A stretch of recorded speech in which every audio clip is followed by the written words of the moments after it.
An advisor would be 10 times more likely to want to work with you as an artist. It's a lot easier relationship to foster than a gallery relationship. I just need to find the advisors that work in those cities. I probably have 50 advisors that I work with. To me, it's just a lot better system. The art world is always changing. It's a dynamic space where creativity and commerce collide. Finding your path and staying true to your craft isn't easy. Welcome to the Professional Artist Podcast. This show explores what it truly takes to build a meaningful and sustainable art career. Each week, we offer intimate deep dives that reveal which art business practices actually work, giving you the inspiration and insight to fuel your artistic journey. I'm your host today, Christina Damiani, and in this episode, we're stepping into the bold, layered world of Forrest Kirk, a painter who turns unconventional materials into powerful meditations on Black identity, history, and the human condition. Forrest's art is featured in major collections like the Hammer Museum in Los Angeles and the California African American Museum. In this episode, Forrest shares transformative lessons on finding success in the art world. Here's what you'll gain from this deep dive: how critique can spark your most powerful breakthroughs, the 5-step process Forrest uses to create a masterpiece, and why his biggest opportunities haven't come through galleries, but through a nationwide network of art advisors. If you think gallery representation is the only path to success in the art world, Forrest's story will change how you see the entire playing field. All right, let's head into the gallery and explore the world of Forrest Kirk. We meet Forrest Kirk through a painting titled Moving the Black Power Piece, an image layered with symbolism, irony, and defiance. Forrest recounts how a challenge from a gallerist transformed into a powerful and defining work. That particular piece actually has an interesting story. As a painter, I guess early on, I would always be doing these abstract pieces, some figurative pieces, and these different art dealers and gallerists would come by my studio and they would always say, "Oh, yeah, this looks amazing. We love the colors and everything." But I guess they couldn't really see the blackness about it. A lot of times, especially in my earlier works, I was more just trying to capture different images that were more relatable across different backgrounds. It was still my background, but a lot of times the gallerists would say, I guess they wanted what's called black art. They wanted to have a painting that when someone in the audience saw it, they could tell that someone black made this work.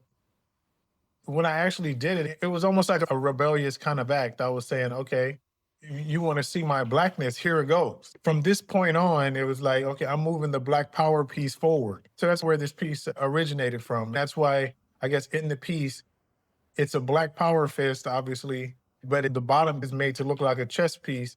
And then I have a white hand moving it. Since this gallerist said the work wasn't black enough, then here we go. Let's go ahead and blacken it up for you.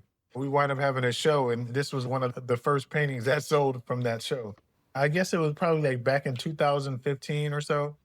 I started doing these obviously with the Olympics in I think 1967 or something like that. And the people at the Olympics holding up the Black Power fist, that was an inspiration behind it. And obviously the 70s and the Black Power movement. Yeah. So this was probably like along a series of fists that I started doing.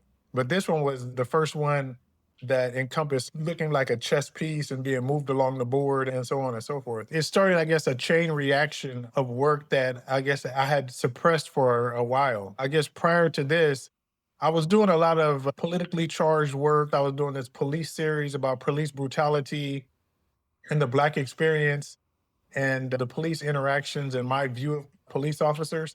So it was still very politically charged, very Black, but it wasn't necessarily introspective. It was more about, I guess, my view of police officers and how they over police our communities. So this one was the first time where I was like, okay, I'm going to take how I'm feeling inside and push that out. Once I went inside, it was almost therapeutic in a way. It was like, okay, let me just get out. It's almost like I was going to a therapist's office and just letting it work out. So it wasn't hard at all, actually.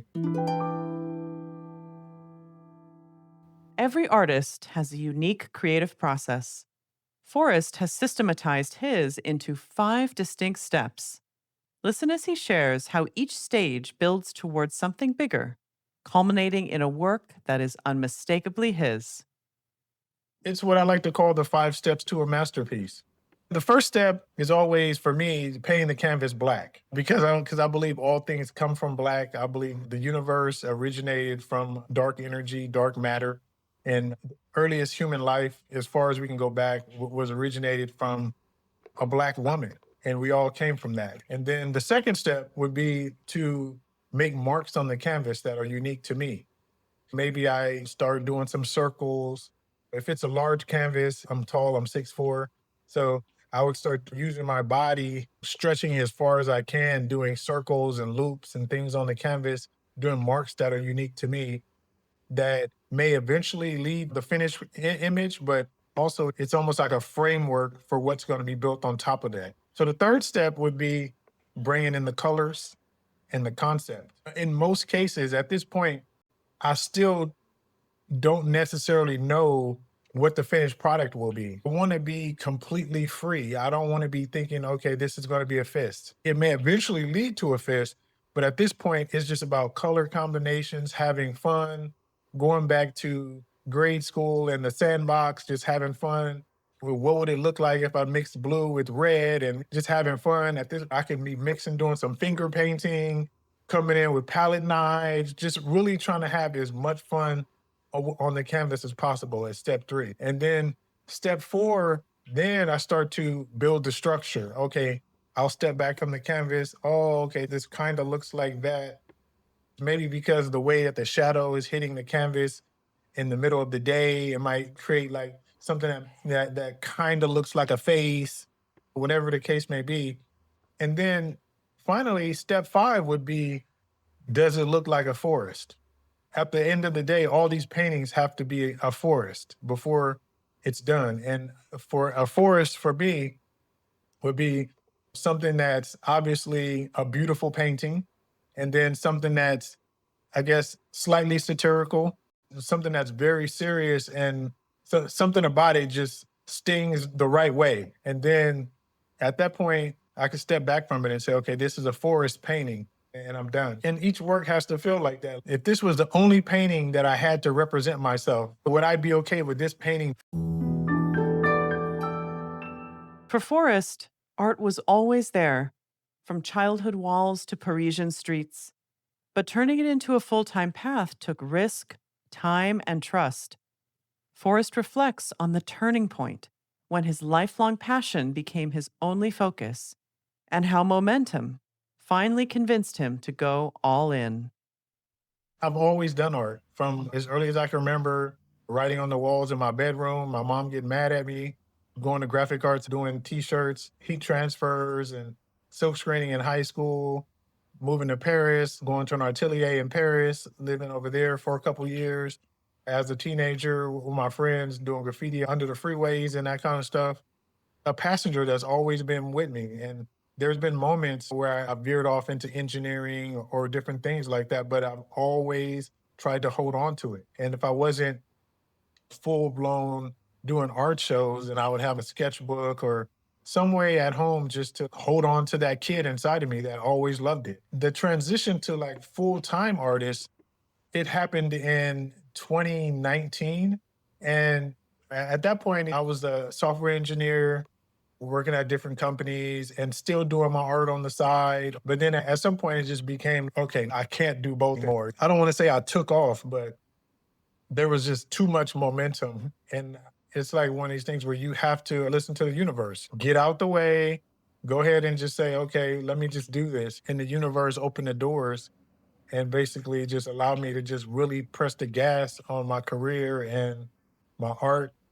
And it's been go time since then. Were you already selling work before you decided to make that change, or did that come after?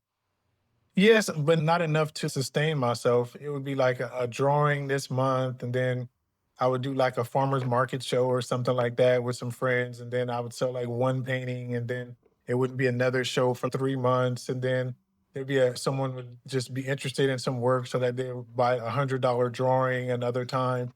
So I was selling work, but not at scale. And I didn't have a gallery representing me. And this was just me doing it because I love to do it. Being an artist isn't a choice, it's a calling.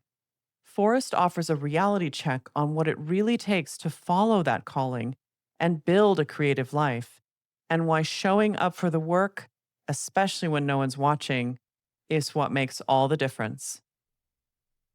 The main thing I would say is don't become an artist if you don't have to. And I know a lot of famous people have said that before, but it's got to be something inside of you that's just, no, I have to do this. Because if not, then there's so much better ways like engineering, nursing, doctor, lawyer, human resources. There's so many easier, more consistent ways to make money. And when you get into the creative fields like art and acting and that kind of stuff, you have to love it deep in your bones because it's so cyclical, especially once you become a professional artist. You can go like months without selling a work or being in that movie or anything like that. So you really have to love it.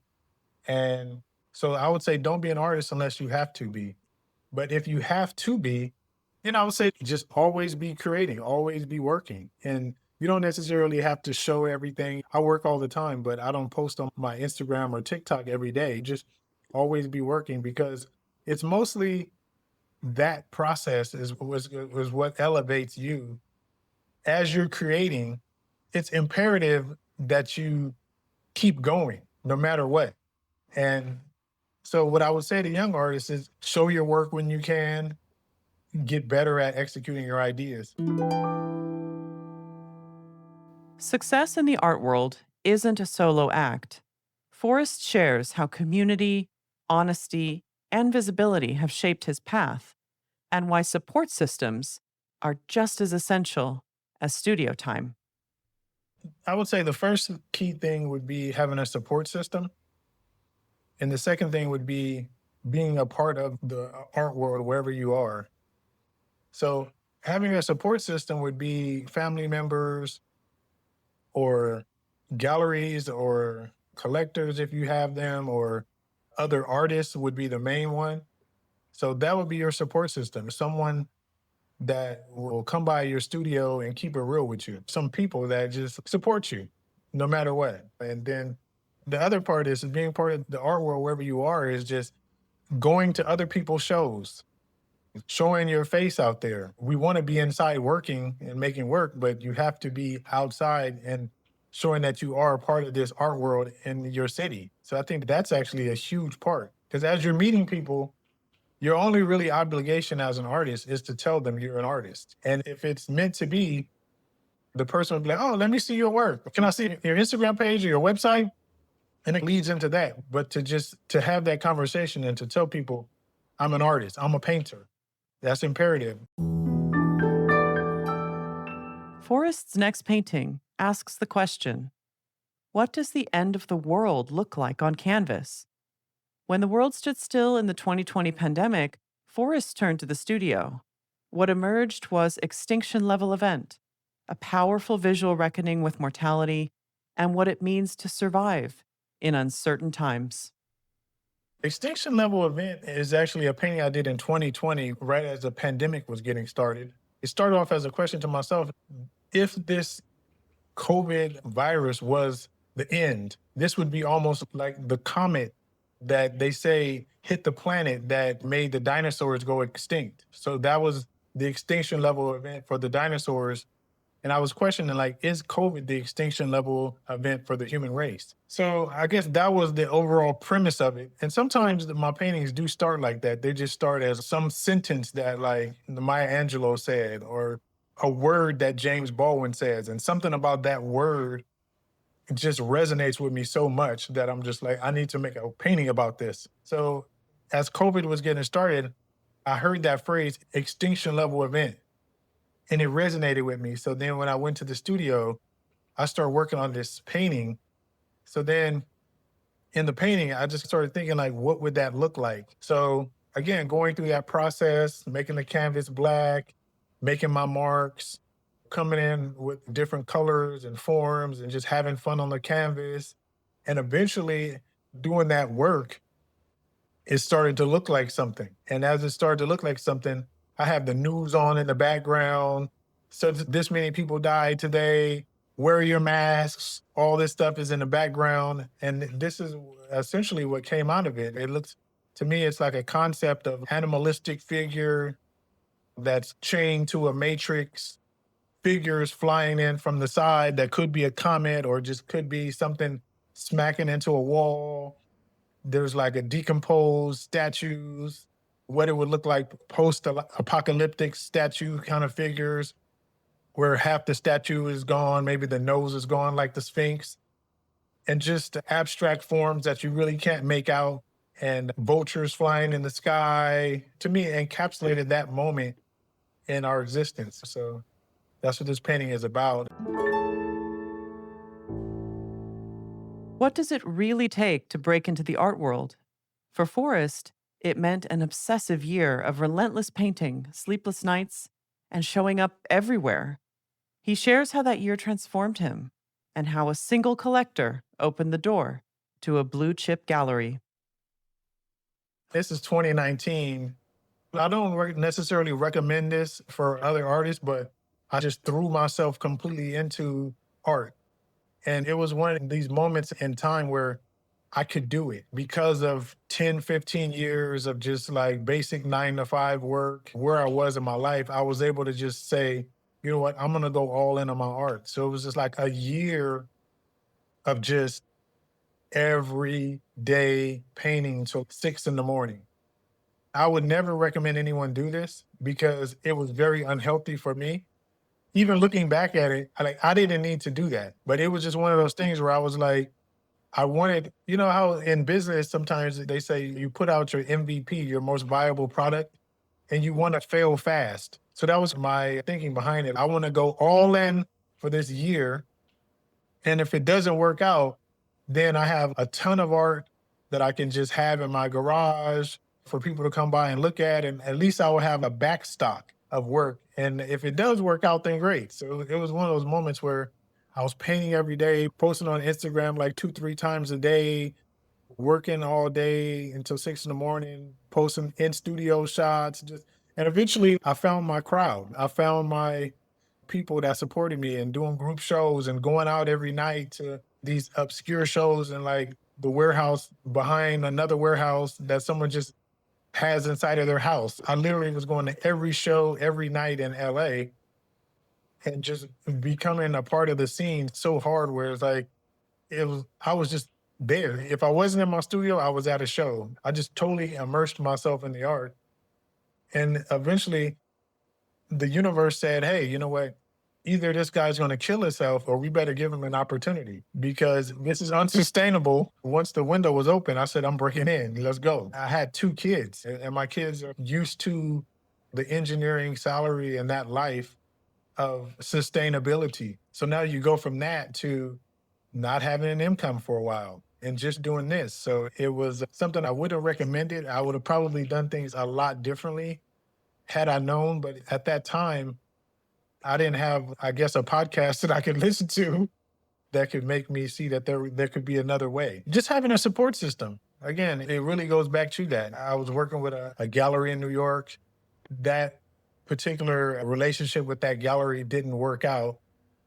But then one of the collectors that collected my work from that gallery wound up being my mentor and wound up being one of my biggest collectors and connected me with Hauser and Wirth. And they just loved the piece. And yeah, that's how it happened. But just really having a good support system.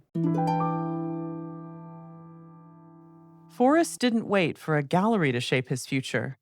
Instead, he built a network of art advisors and started thinking on a completely different scale. Listen as he shares how those relationships led to major placements, including a monumental commission at the Thompson Hotel in Palm Springs, California. It's one of these things where you learn as you go. Back then, it was more, I guess, trying to find a gallery. But then once I realized to a certain degree that a lot of the galleries essentially they work with advisors to sell the work and to place the work. So as I got going in my career, instead of trying to, for example, find a gallery in New York to represent me, what I can do is just cut out the middleman. I could just go ahead and find like 10 advisors in New York. Because at a gallery, they're taking a big risk on you. They're going to take you to art shows. They want to help support your career, which is a great thing. But advisors, they have these wonderful clients. You make amazing art. They have a client that wants amazing art. They just connect the dots. So they're not so invested in your career. So an advisor would be 10 times more likely to want to work with you as an artist. So once I figured that out, I was like, oh, I'm not really tripping on finding a gallery in any country or any state. I just need to find the advisors that work in those cities. So with that said, I probably have 50 advisors that I work with. So if I have a new painting, instead of going to my gallery and saying, hey, can you help me sell this painting? You could just send out a PDF to 50 different people. To me, it's just a lot better system. The first part is definitely putting yourself out there because you will have no idea who they are. If you go to Hauser Wirth, obviously there's a Hauser Wirth in every city. So you know exactly where to walk into. The art advisors, they're just people walking around. You have to like beat the concrete, go to shows, introductions from introductions, be a social butterfly, work yourself through rooms and that kind of stuff. You can't just Google show me every art advisor in Palm Springs or in LA because some of them will pop up. You want to put yourself out there, mix and mingle. And it is a slow process on finding these people. And I'm going to just be completely honest with that. Going to art fairs, I met a lot of them at art fairs. I met a lot of them through working with different galleries.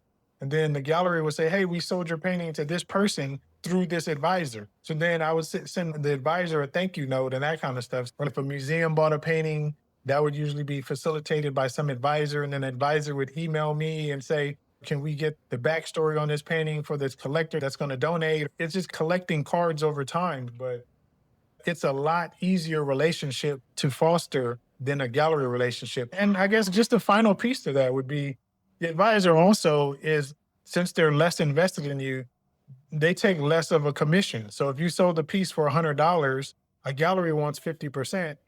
But with an advisor, that percentage that they would take would be negotiable. And most of them are around 15, 20%. So you, as an artist, you get to keep a lot more of that as well.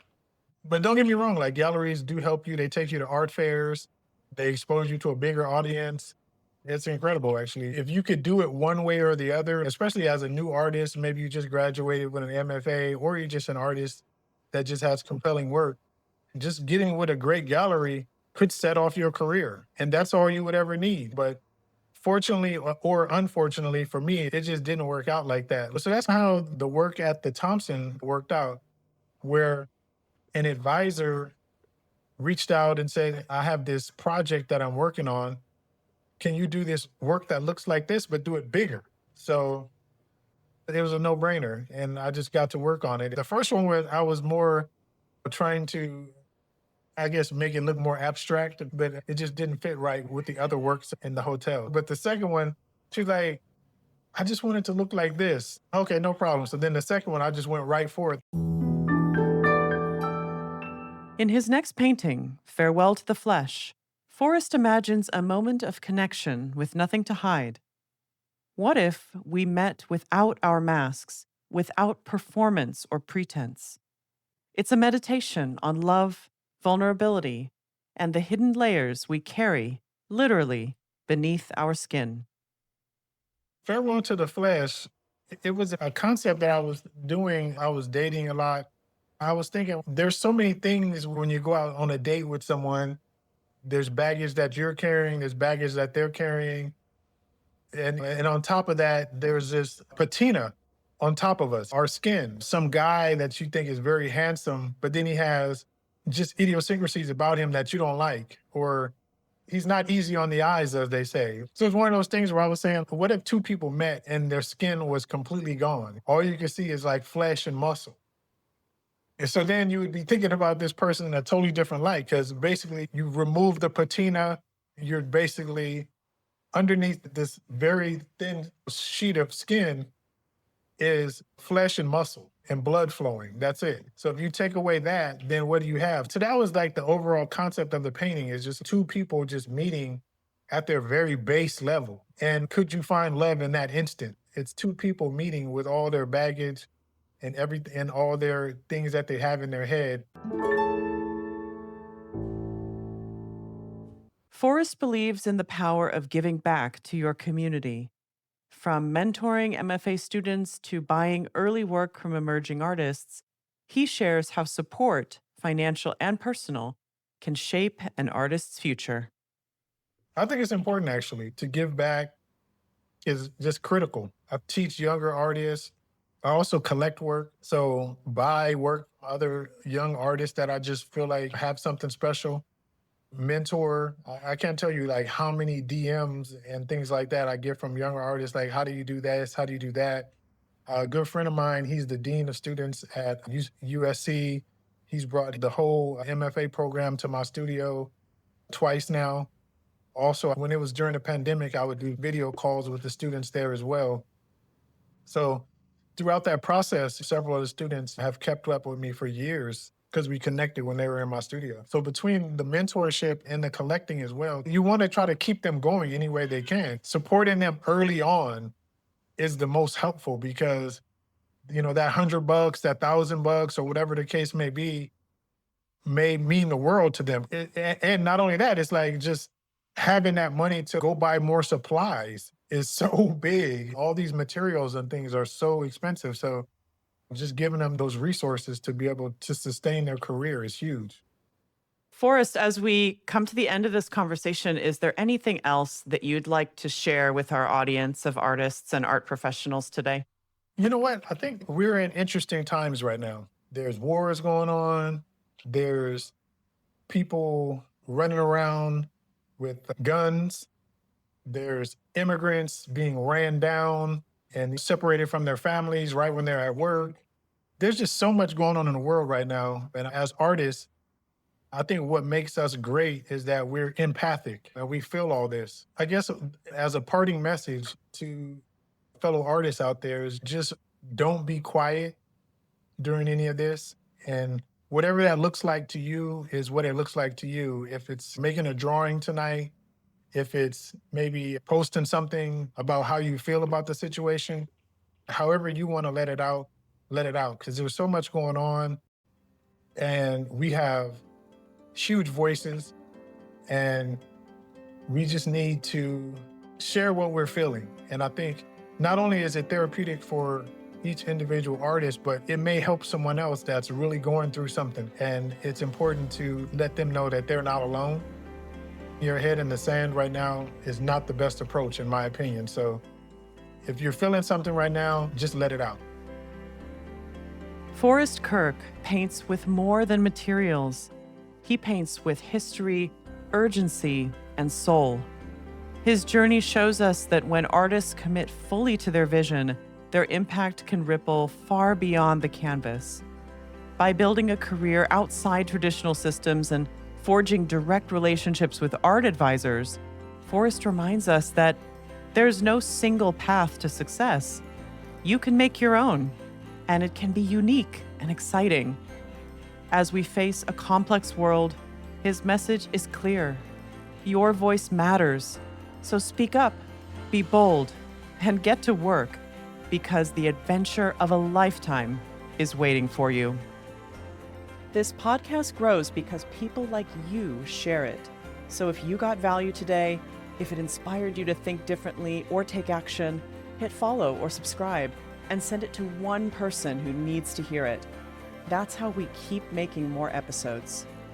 Thank you for listening to the Professional Artist Podcast, and until next time.